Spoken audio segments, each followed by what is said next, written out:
Welcome to the Momentom Collective podcast. Momentom Collective provides training spaces and community around the world for unconventional minds and nomads to co-create the future. This podcast shares ideas on how we can transcend and shift towards our highest self.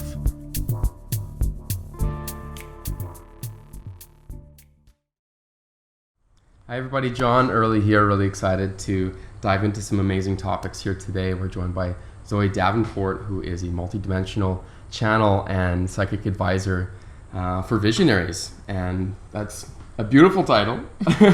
great world to dive into, and so tell us a little bit about yourself, your work, and how you got into this path. Well, thank you so much for having me here today. It's such a pleasure to be with you all listening.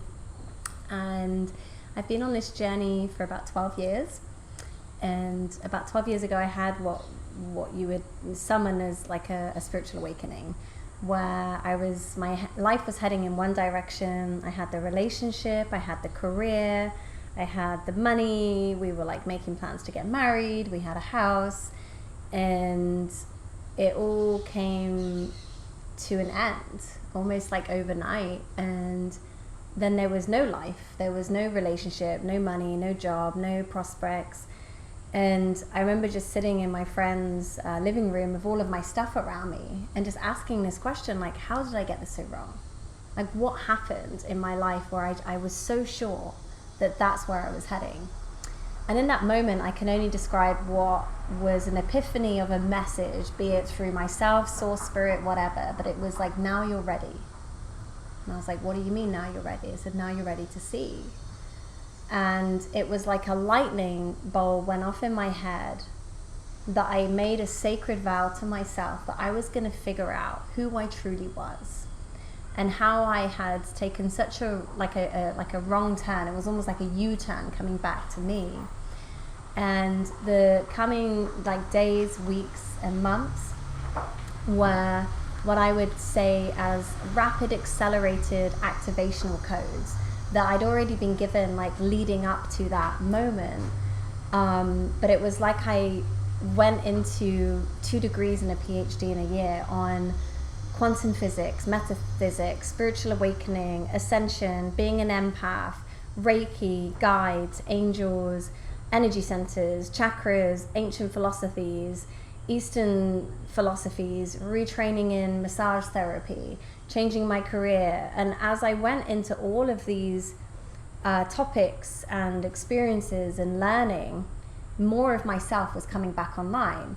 And then I started to remember how spiritually connected I was as a child, how psychic I was, how I had always had these unexplainable gifts and abilities.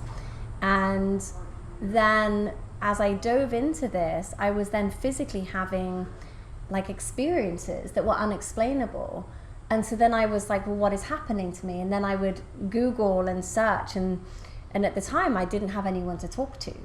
There was nobody in my circle that I could have a conversation that was beyond what I was understanding at the time and from what they would know. And that happened for a few years, where I would almost kind of only ever have one friend, one person. But what I found is when I could have conversations at that level, my energy would elevate. I would feel expanded. I would feel turned on by life again. I would feel excited. And so fast forward over the 12 years, what's happened is I just kept going through experiences that brought more pieces of me back to me. And so I never labeled myself as a psychic medium. I never labeled myself as a multidimensional channel or any of those things for a very long time, because I felt that I wanted to really understand what this was and integrate.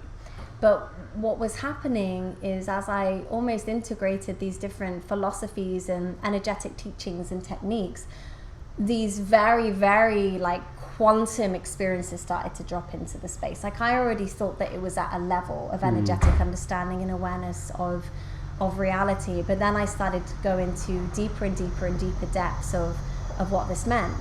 And so there was a richness that was found from going all in, trusting in the unknown, multiple versions of the identity that is known as Zoe, the ego attachment to her, the death and rebirth, the cleansing and purification of the body, all of the toxic habits and choices that I had made in the past because I didn't love myself through smoking, drugs, alcohol, sex, working in, jobs that weren't fulfilling me for 60, 70 hours a week. All of that dissolved over the years, and I retrained and regrouped myself back to who I am. So now fast forward to 12 years, I could have not have told you 12 years ago that this is where I was heading, but I could have told you 12 years ago that there was a version of me inside of who I was at that time that I almost could see, but I didn't know how to set her free. Right. And she was the version that was healthy, that was happy, that wasn't smoking, that wasn't pained by her traumas of the past, that earned good money, that had a lifestyle that wasn't reliant on a relationship. And so I spent many years in celibacy to really dive into my own sense of awareness and what this meant. And so like we use these terms now, like what do I call myself? I call myself a multidimensional channel simply because I understand the multidimensional realms. I can see into the energetic patterns and imprints of a person. I can tell you where in their encoding they are holding on to past versions of themselves. I can tell you in their coding the future version of them that is wanting to come in. And so the multidimensional piece is literally my ability to understand that we exist in this reality, but we all also exist simultaneously in multiple realities and multiple versions of ourselves that you would understand as angels, guides, ETs. And we can have access to that through the raising of our frequency, through letting go of our past and cleansing and clearing. And so experiences over the last 12 years have more than qualified me to be able to understand it, because I feel embodied and I feel integrated. And then this natural calling came through that I'm able to support others with that as well. And so I'm still learning. I'm still on this journey. And every time I feel that I've got to a particular knowing of where Zoe be and who she is as a person, because I still very much identify to the human version of me as much as the higher self version of me. I happen to think that this is actually one of the most spiritual things we can do, is embody the human expression.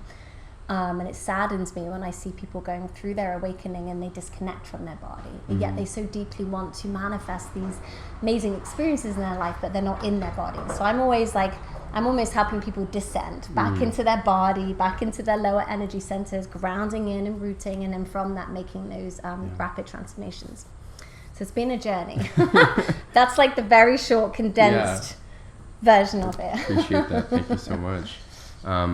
Yeah, and that's what I appreciate from our previous discussions that we've had, your ability to explain a lot of realms of the spirituality through quantum physics and your background and understanding things scientifically, and even explaining things on this realm. And I feel that's sometimes the missing link, that you're either into science or you're into spirituality, and there's no bridge in between. And yet, for my personal self, the more that you dive into science, especially things like string theory and quantum physics and these aspects, there's this unknown that you kind of, it loops back, horseshoes back into spirituality, going, there has to be something here unifying this, because there's something much deeper that scientists at the quantum level go, it's spooky. There's some weird things happening here. So I want to dive into that shortly here, but I guess first, going back to, I would like to hear your definition of how do you define spirit or source?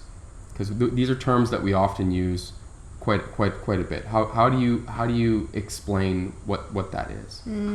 That's a really good question.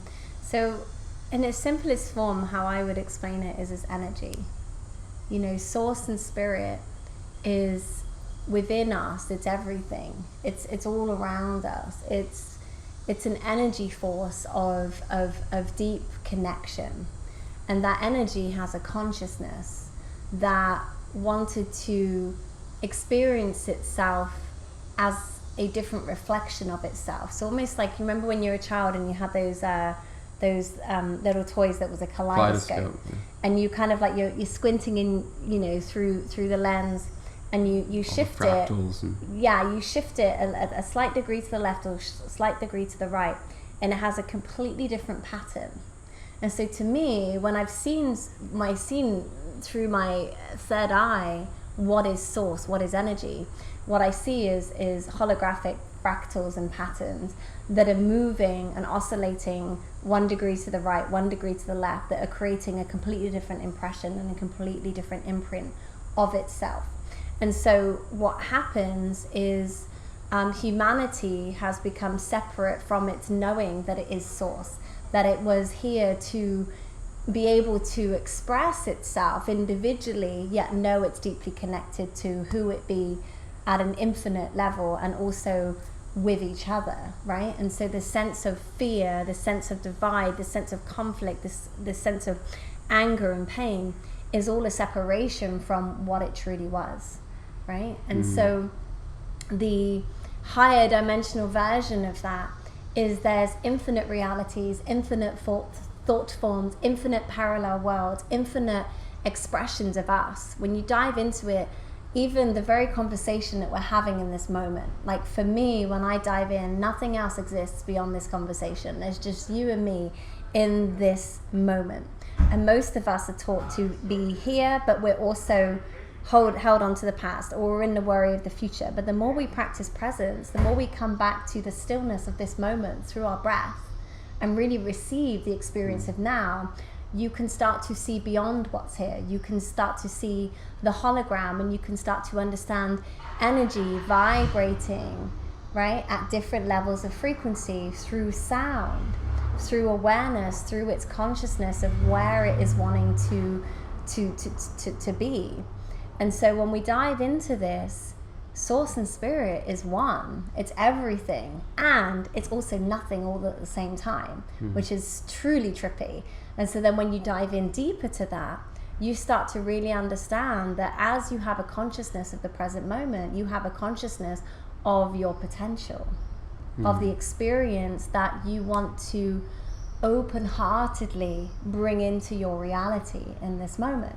And there's more to it than that, but there's the condensed version is as we start to remember ourselves as who we truly are, which is source, where there was never a separation, we instantly start to raise our frequency. And as we start to raise our frequency, we start to vibrate at the highest available timeline version of ourselves, which is closer to source, which means we are further away from the separation. And the further away we are from separation, and the closer we are to our knowing of source, the sickness, the diseases, the traumas, the past lives, the imprints, the karma dramas, the struggle puddles, the feeling of inadequacy, all of that, it's like it can only operate in a denser version of itself, right? And so the neat thing is, as we're spiraling up into these expanded versions of ourselves, we are choosing a different kaleidoscopic impression, a kaleidoscopic thought form, which creates a different reality, a different experience. Make sense? It's like got it all. I'm choosing to be in the highest version of myself where I understand all this perfectly clear. So that brings things out of, we do have these human bodies, we do have these perspectives that we're choosing to live, and I feel it's easier maybe for us to see the consciousness of an animal or the consciousness of a plant, but then for us to recognize and look at a rock, say, and be like, this is me, I am the same thing as there's consciousness in this rock. That's so much harder for our human brains to comprehend. But from what I'm understanding, everything has consciousness. This pillow, these things, there's still, is that how you view things as well? That even material objects have a frequency of consciousness at whatever level? Well, everything is energy. Right. So yes and no. Does a pillow have an identity as maybe a human being? Probably not. But it still carries a vibration to it. And so by that definition, it might not necessarily have a name. It might not have a past that it's experienced, but it still has a frequency. Right.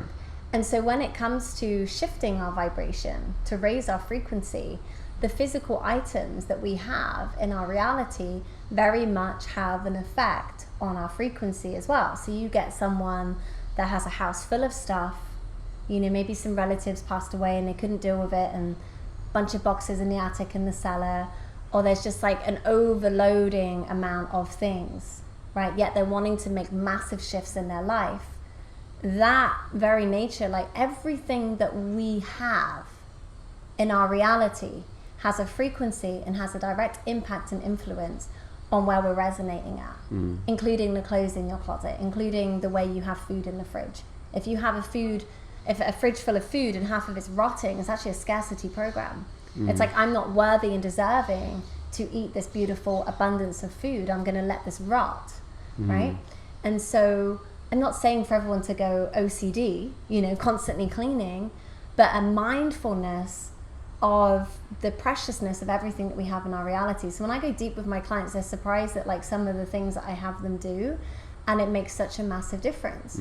Because what happens when you start to look at everything in your reality, be it your physical items, be it your bank account, be it your relationships, be it the thoughts that you're thinking, be it the emotions that you're feeling, be it the stories that you're sharing, it all has a vibration and it all has a direct impact and influence on you.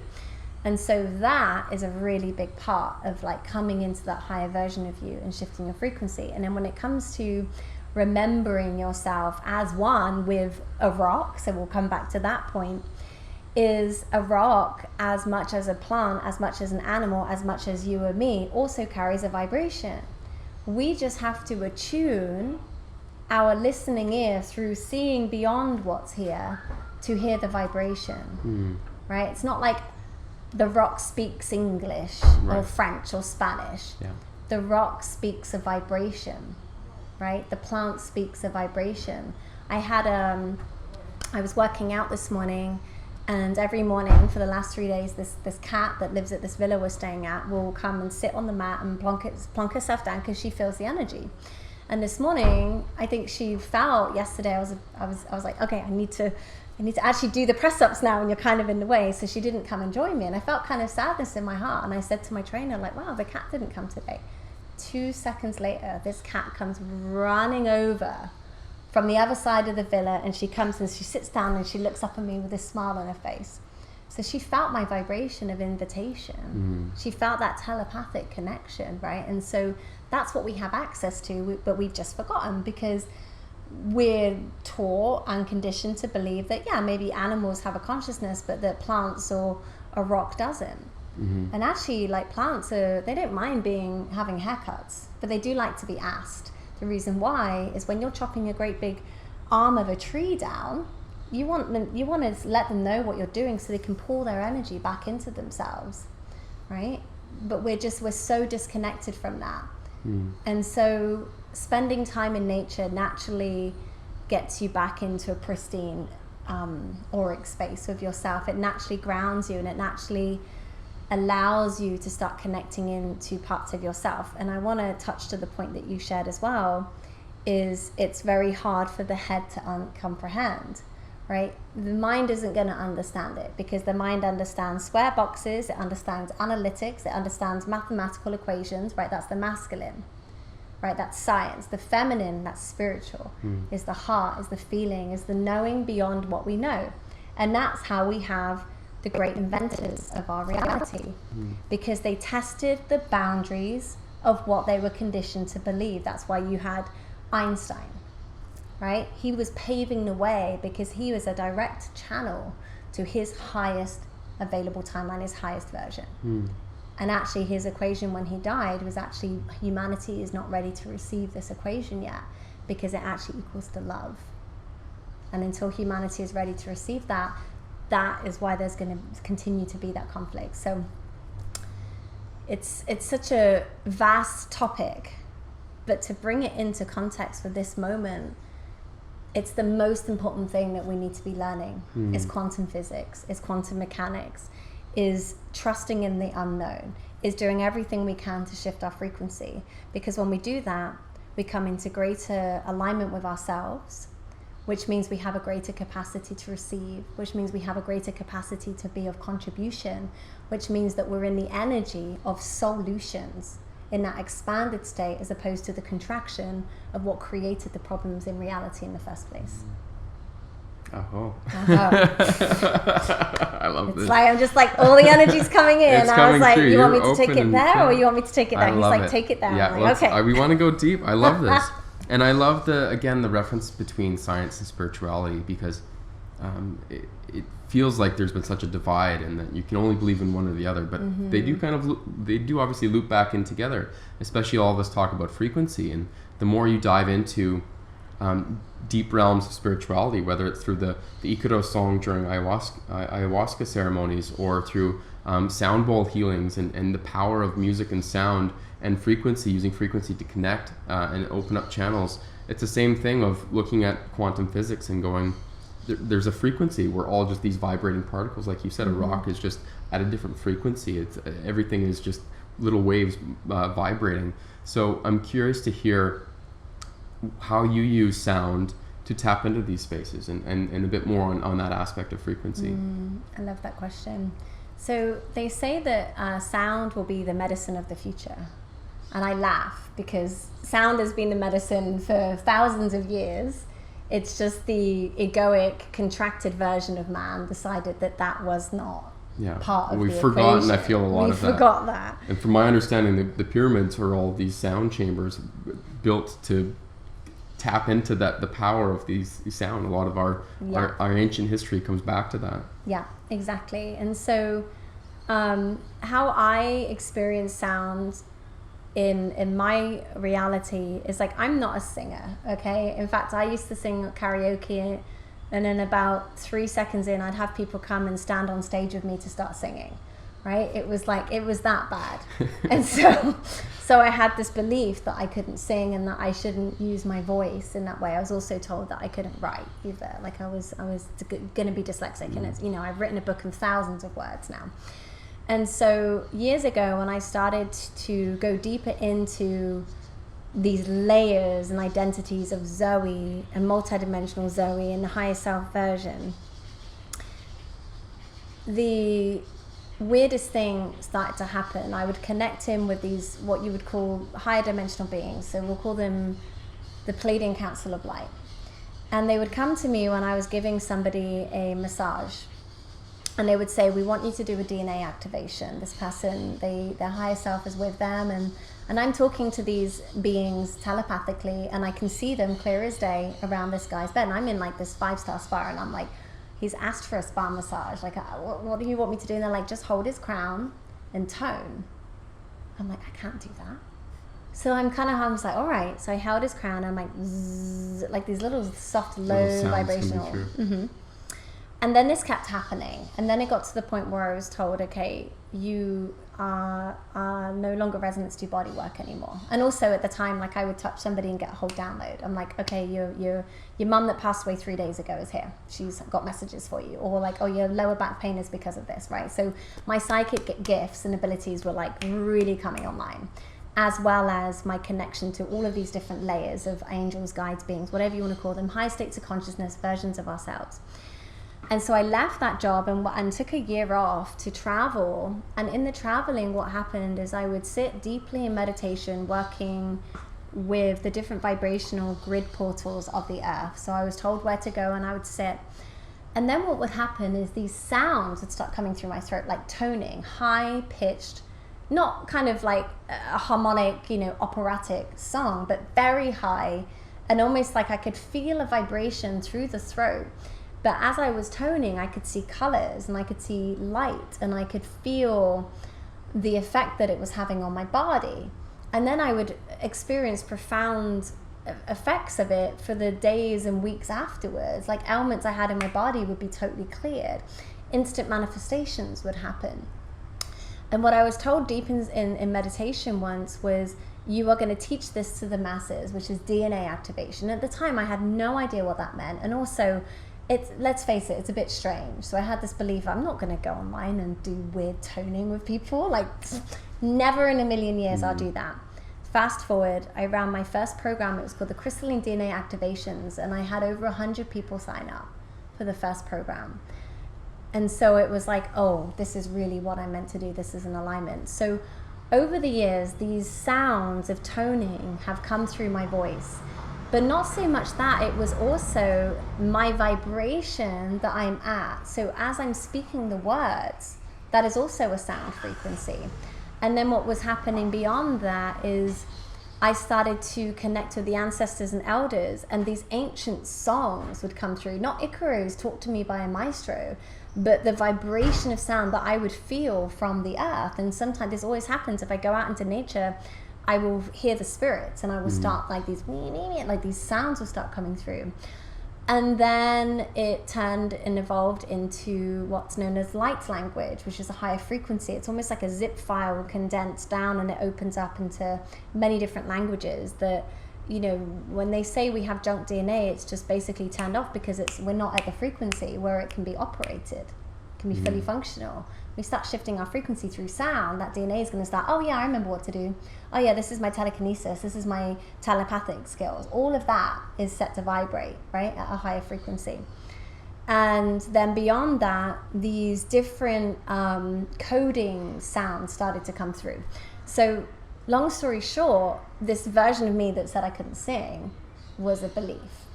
And actually, the way that I work with people in activations is one of my most powerful gifts. And what was happening is people would have profound experiences. They would have Kundalini energy awakenings. Some people would just pass out. They just like literally can't stay up through an activation.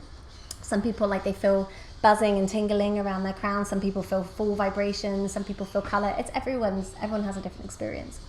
So my personal experience of sound has not only massively transformed my reality, but it's helped me to be a better version of myself for my clients and how I teach. And then beyond that, then I started to learn to sing. Like these songs started to come through, which were really sweet and kind of very feminine and playful. And I sang in public just once. I'm still getting there. But there's more that I'm learning with this. As I come into more of my power, I'm excited to see how much this wants to work, and also start to measure the frequency shifts with people moving through these activations, which we can measure frequency now. We can measure the vibration of a person before and after an experience. So sound is very important, you know, and however we use that through binaural beats or certain frequencies or crystal bowls or singing or guitar or whatever that is, or through Icaros. But also the most important sound is the sound of you, your voice, right? And so to release trapped energy, allow that anger out, allow that emotion out. And, you know, one thing I do with my clients as well is like, okay, now release your sound, whatever wants to come through. And they're like, ugh. And I'm like, no, belt it out, get that energy out. What wants to come through, express yourself. And so our biggest healing tool that we have is actually here, which is pretty powerful. It truly is the power of expression through sound, through frequency. You had referenced the Pleiadian Council. I'd like to tap into that a little bit more of how you interpret the different Pleiadians, whether it's Pleiadians or different beings or aliens, whatever. How do you differentiate between them? What is the difference, and how do you receive that? So how I see it and how I've understood it to be is everything is us, right? And so it's different versions of us in different frequencies, in different realities, in different timelines, in different dimensions. It's almost like us in the future, but because there's no time or space, when we raise our frequency, we're matching in to that point of us that can come back to give us support and guidance and love. And I really strongly want to share it in that way, because many times people going through their awakening, they're like, oh, what do my guides say? And what happens is we give our power away because we see it outside of ourselves. We don't see it as part of ourselves. We have to see everything as oneness, right? And so through the years, I had very many like individual guides. Like I had specific guides for specific circumstances in my reality. And then I went through a version of awakening where I had no guides. There was no connection. I was like, wow, am I just like a really like low crappy frequency again? I'm just like back in my I'm a human thing. But what I realized is like actually everything was just here. I didn't have to meditate anymore and like wiggle and like bring my energy up and do all this. It was just instant. It was just instant knowing. And you know, we go through different versions of this. So sometimes I oscillate into what is the highest universal intelligent message that I need to receive, and it may not necessarily always come through from an individual energy of consciousness, which we would understand as the Pleiadian Council of Light. It would come through as a collective consciousness, And these beings that we know them to be as extraterrestrials, or however you want to see it, they just literally, they're living in different dimensions, right? But they know that two heads are better than one. A collective is better than one individual expression. And so they still have individual expression like us, but they've also evolved themselves to be in a oneness of what is the highest version of experience that we can have.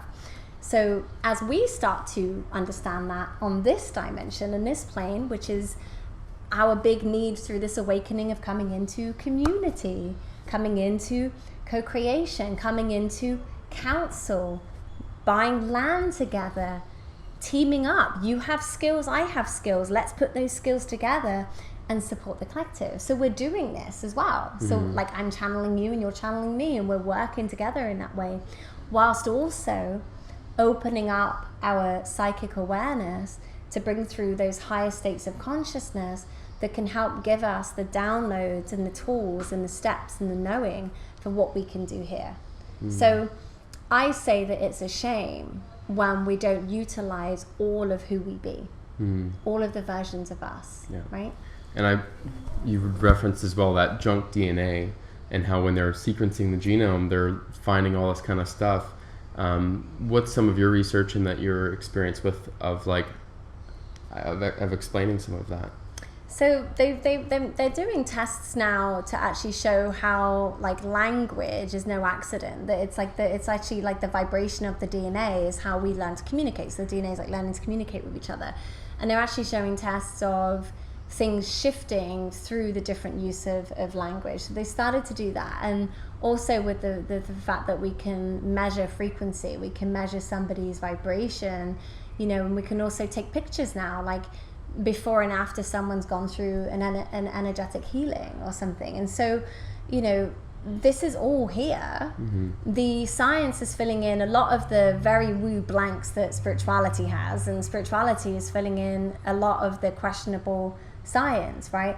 Science doesn't become science until it's proven, right? And there was a famous mathematician that was from India that was invited to Cambridge in the Second World War, and he spent most of his time basically having to write a proof for just one of his mathematical equations before they would recognize him and they would publish it, for good reason, because you've got to make sure it's real. Scientific theory and proof and all of this. But then he died before he could prove the rest of it, that it was actually published. So the professor asked him one day, how do you do it? Like, how do you know these equations? Because he came and he's like, okay, this is this, it's right, trust me, we need to move on. And he's like, well, I tell you, but you wouldn't believe me. And he said, well, try me. He said, God, she comes to me in a frequency and she writes it on my arm.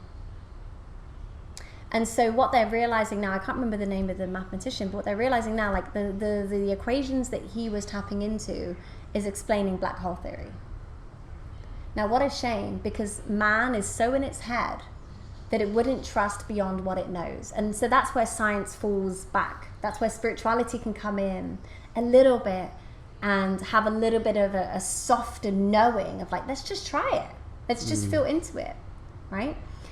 And then with the spirituality, there's a lot of spiritual ego that is inflicted into this terminology of spirituality. I mean, look at religion, right? It's like oppression. It's, oh, this is a great cash cow. This is a way of making money from people. This is a way of keeping people in fear, right? So people move away from that religion, those religious constructs.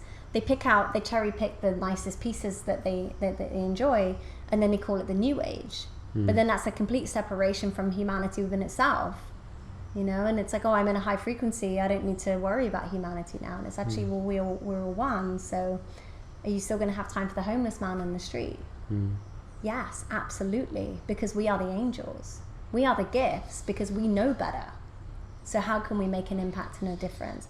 How can we show up beyond what's expected of us in our reality? Even like when I had my glasses, found out I had to wear glasses, I just like this guy was incredible, and his partner, she was explaining to me in English, and I went back and I gave him these little aura sprays as gifts, and they were just like, they were touched. They were like, wow, really? And I'm like, I want to thank you for your skills and your talent and your education and your knowing, because you've helped me see. What a gift. I can finally see. I'm no longer straining my poor little eyes.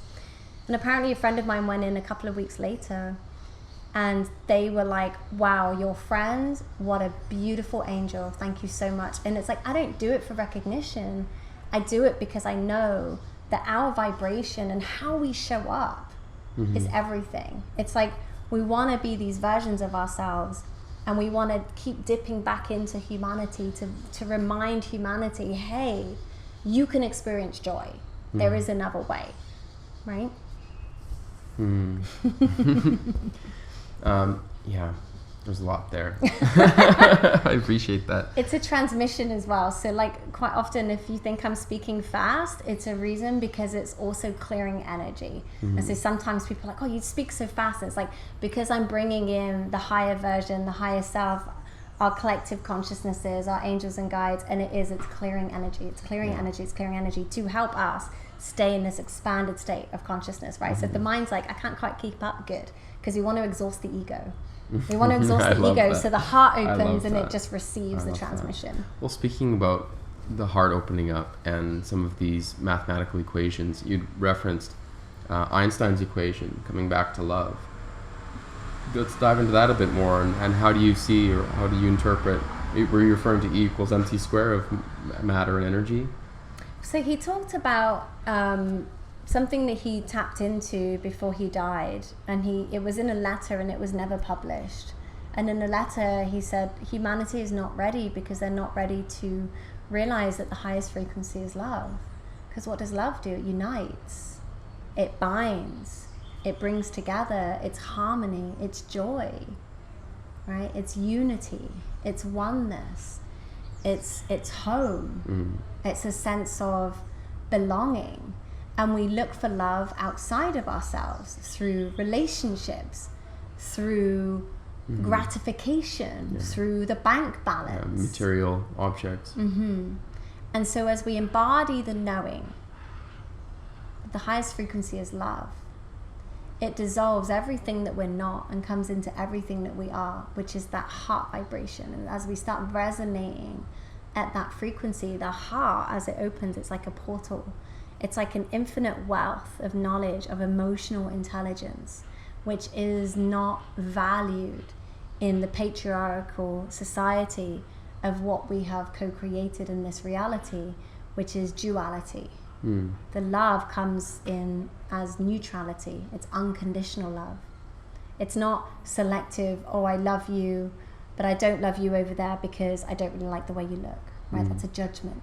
Right. As soon as we judge, we're actually back to square one for the next 7 years. I don't know if you know this. Any of you on a spiritual path, like, I'm such a high frequency, I'm judging this person. It's like it takes 7 years of absolutely no judgment to really come into that frequency. And I'm like, I'm like, damn, I judged again. But that is the embodiment of all of who we be, all of who we know ourselves to be. And that's why things like plant medicine is so widely kind of like an interest now, because what does it do? It opens your heart. You're receiving a vibration through the icaros that are sung. You normally have cleansed your body enough to shift your frequency into receiving your deeply connected to nature, to this plant, right, to this spirit. But it's all love, right? So if we allow ourselves to move beyond our ego story and our separation, just for a minute, let's try something different. Let's try keeping our hearts open and really embody from that space this connection that we seek of, I want to open up my spiritual gifts, or I want to listen to my angels and guides, or I want to manifest my dream reality, or whatever the things are. It comes through love and joy. So those are our two ways to shift into the highest frequency. So this brings up a thing that I've always found challenging, of how do we maintain that ability to be compassionate to others while also protecting our own self? Because there is a lot of negativity out there. There's a lot of maybe our perception of negative energy or what have you. So how do we embody this love and compassion while also still protecting ourselves energetically and not taking on too much of other people's shit?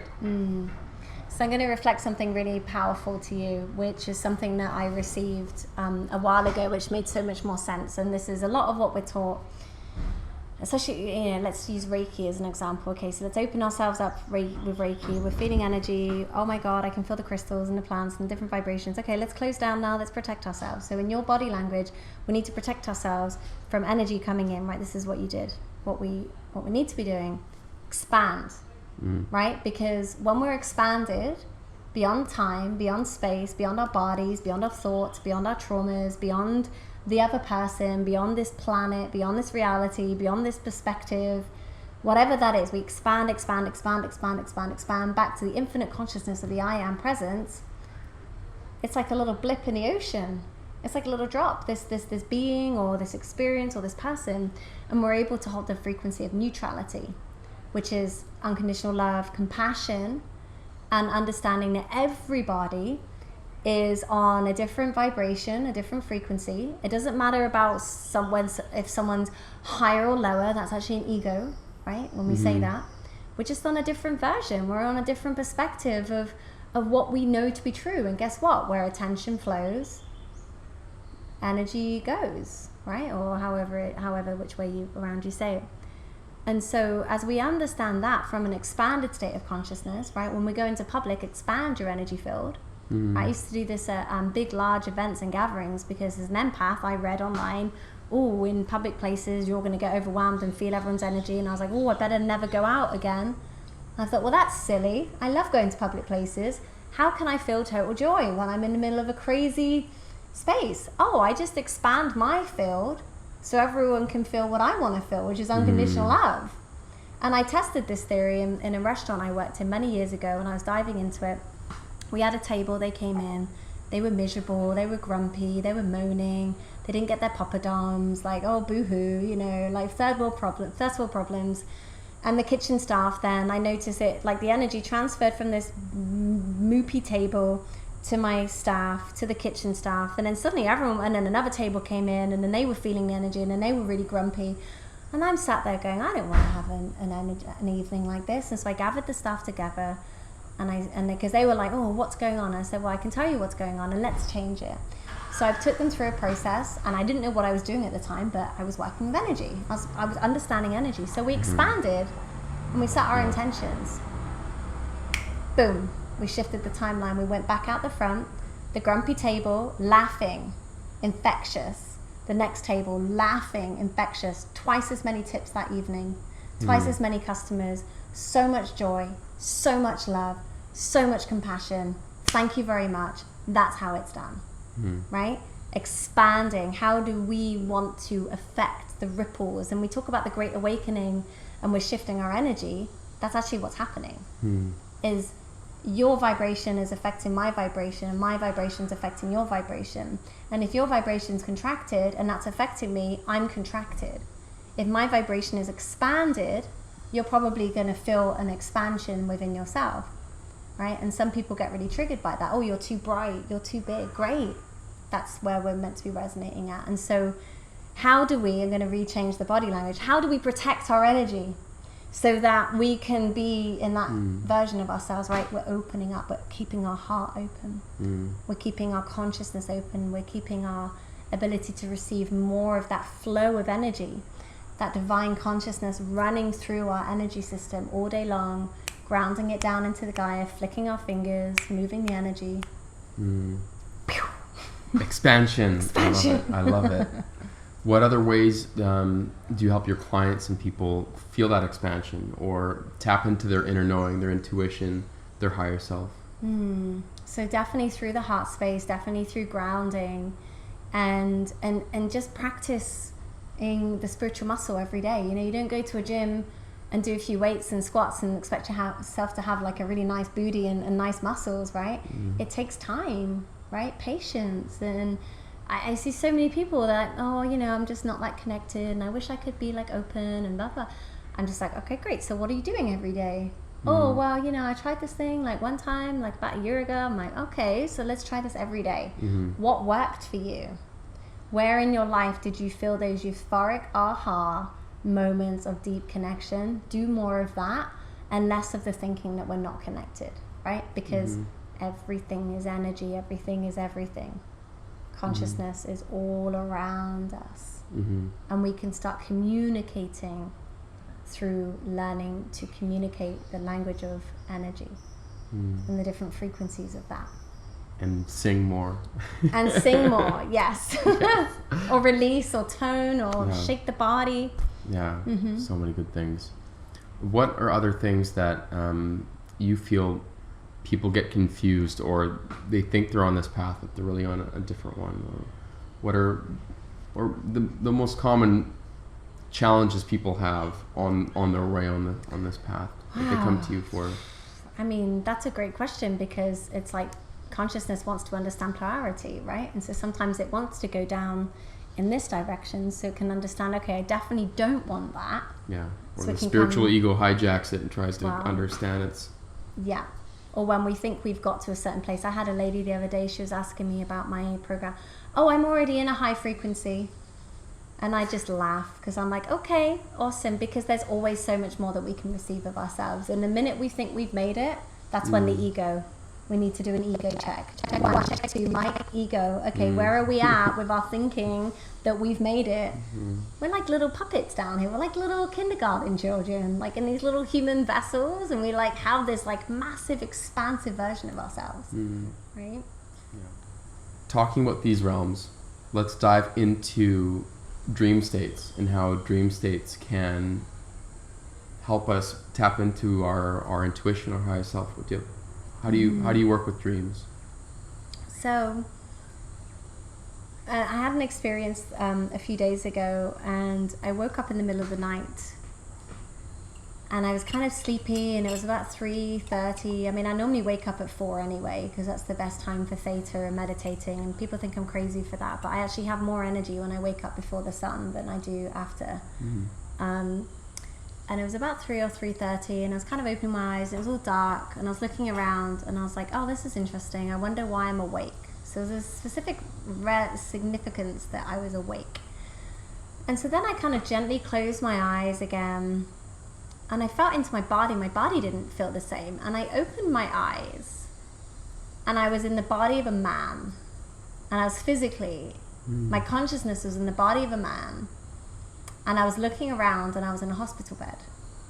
And there was a nurse and a doctor, and they said, he's awake. They said, can you hear us? Can you see us?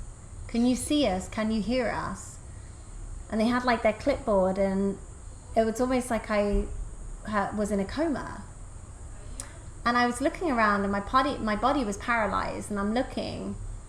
I'm like, wow, this is really interesting. I know I have the consciousness of a being called Zoe, but I also have the consciousness of this man and his experiences and his reality. I was like, okay, so I'm here. Does Zoe exist? Is that still a version of me? So I closed my eyes again, and they said, oh no, he's going. So I closed my eyes, and I opened them back up, and it was dark, and I was back in the female body. I was like, oh, okay, I'm back in the consciousness of Zoe. Okay, so she's still here. Looking around, it's dark. I wonder if I can go back to the man again, to that consciousness. And I closed my eyes, and I opened them. This was all still within the dream. This wasn't a dream. This was an experience that I had in the middle of the night that one would say was a dream. Right. So I opened my eyes again, and I'm back in this body. I was like, okay, there's a significant reason why I'm being shown this, which I'm still tuning into, which will come through, I'm sure, at the most opportune time, because sometimes when we have these mystical experiences, it's almost like we're gathering data, touch points that come together at a later point in our reality. So it's almost like if we receive the whole download or experience, it can sometimes be too much for our nervous system, and it fries our brain cells. So then I came back into the consciousness of Zoe. And then I pondered this question. So who's having the experience right now? This man that was in a coma, that was perhaps dreaming that he is having the consciousness of a being called Zoe, and that she's having this experience in this reality? Or is the consciousness of Zoe having the experience of tuning into this man in a coma? Am I his imagination? Or is he my imagination? Or was I just dreaming? But what is a dream? It's imagination. It's beyond conscious awakening. It's beyond the mind of what we know to be real in this reality. And when we study quantum physics, the mind does not know the difference between what we perceive as reality and what we know in our creative potential as imagination. And so the answer is that consciousness is having the experience of me in his dream state, in his coma, and I'm also having the experience of myself and also that version. And so what was happening is I was tapping into parallel worlds, parallel universes, and that's infinite. And so why did I wake up in the consciousness of a man in a body that had come through a coma? I don't know the answer to that yet. But I know that it was like I could feel. It was like I was physically real. There. And it was very specific that I could control it through observation, not through my eyes, but through the observer, which is actually emitting a light frequency that gives us this perspective of what this is. Because actually when you look through the lens of reality, it's just frequency and light. Right? Nothing's real. Only our minds understand this reality in a linear perspective. Otherwise, everything would happen and nothing would happen all at once. We'd be having this conversation backwards and the chair would be floating up and down. It would be nonsensical. So our minds, to bring it together, has created this optical illusion that we're moving from A to B, where A and B always existed together. So I exist and that man exists and you exist, right? It's pretty trippy. It's pretty trippy, absolutely. And yeah, I feel a lot of these things that come through, whether it's through a dream or synchronicity, I mean, how much of it is just by chance? How much of it is our own perception of something? And when is it truly like a signal of something to come or something? Like how do you know that, you know, whether it's 11:11 on the clock means something to you, or what, and you check that, or how much of that is your own perception of what that could be? So I'm curious to hear of like how you interpret synchronicities and interpret things that could be seen as, oh, that's just a chance, and oh, that's like a greater message coming through. Yeah, well, it's both. Yeah. Right? So if we look at it through the perspective of science and through the perspective of spirituality, science would have us believe, well, we subconsciously attune our brain to a clock. There's an internal clock to look at it at specific times. Right? It's like, tell me everything in this room that's orange, right? And now tell me the thing that's green, right? And so because we went there, it's like our mind focuses in to everything that's orange. It's like when you want to buy a new car and you're looking at, I don't know, a Ford Focus, good reliable cars, and suddenly you see a Ford Focus everywhere. Right. It's like a blue Ford Focus, and in spirituality you're like, oh my god, I'm seeing a Ford Focus everywhere and this must be a sign I should buy a Ford Focus. Whereas in spirituality, in science, it's like you're honing in and tuning your vision. You're bringing your awareness to these specific things. So who's right and who's wrong? It doesn't matter. Right. It's just perspective. Right. Right? And so if our imagination is drawing to us perceived synchronistic events that are going to help us take inspired action based on a knowing that that's what we're tuning into, then that's the direction that we go. Which is that uncontrollable feeling in the heart. I know this doesn't make sense, right? Because if we let the mind take over, it would be like that mathematician who died before he was able to channel all of the equations through, because he kept getting stuck in the proof of it. And actually, you know, ironically, when I was at school, I was very good at maths. I was probably a genius at maths. And you know why I failed at maths is because I couldn't show them the working out. And when I tried to explain it to them, they didn't understand. I said, I see maths as light and vibration. And that's how I knew the numbers. That's how I knew the numbers and the answers. And they're like, that's not good enough. You have to show your working out how we've told you to work it out. I'm like, but I don't work it out like that. Right? And so the answer to your question is like, it doesn't matter. Right? If you're resonating like, oh, my angels are sending me messages, and it feels that flutter and it opens your heart and you shift into a high vibration, great. if you're seeing numbers and you're thinking, oh, well, I'm just attuning to that, well, great, then there's a message, because your mind, the observer, is wanting you to focus on that. It's wanting you to focus on that as opposed to everything else that you see in your reality, right? So it's like they exist simultaneously, and whatever perspective we have, it doesn't matter. So as we wrap up this great conversation, I love all these topics. I feel very expanded right now. What would your highest self be telling yourself right now to tell all of us, for a message that you feel people need to hear? Just trust yourself. Don't be afraid to make a mistake. Try it out. Yeah. What's the worst that can happen? Yeah. You know, the biggest fear is the unknown. What's going to happen? When we're children, we're not worried about that. Yeah. We just jump off the trampoline, and we bring mattresses down the stairs. And if you're an 80s kid, you'll understand that, right? But just try it. Yeah. Especially fear, and talking about frequency, these emotions that hold very low frequency, shame, guilt, fear. When we choose to perceive that on a regular basis, it keeps you in this low state, right? Well, yeah. Then it's like, are you going to look at 1111 all the time? Is that where your focus is, and on potential and on soul solutions?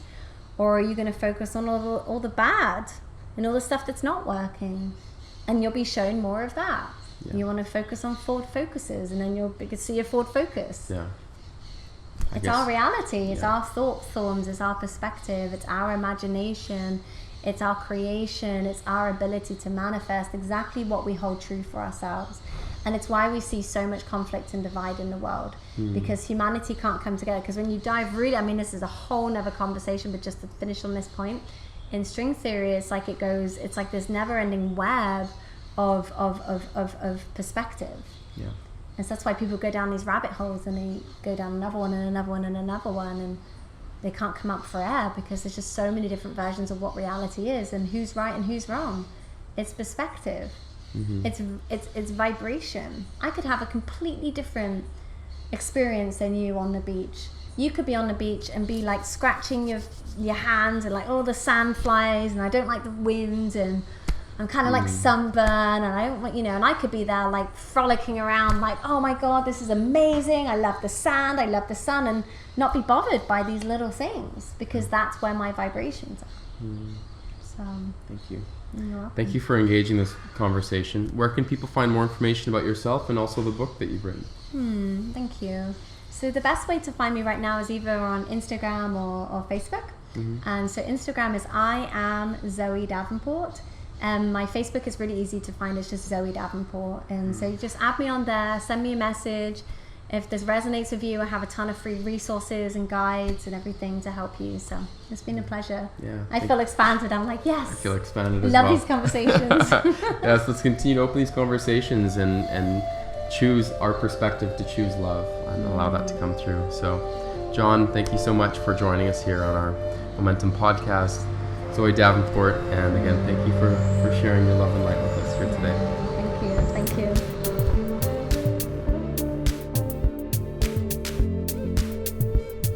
For more info or content from Momentum Collective, or to apply for one of our international artist residencies, visit momentumcollective.com.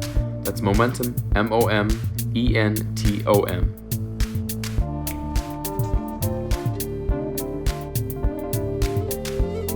The Momentum podcast theme you're listening to is the track Beam Me Up by our friend and producer Arterium. For more eclectic soundscapes, find Arterium on SoundCloud.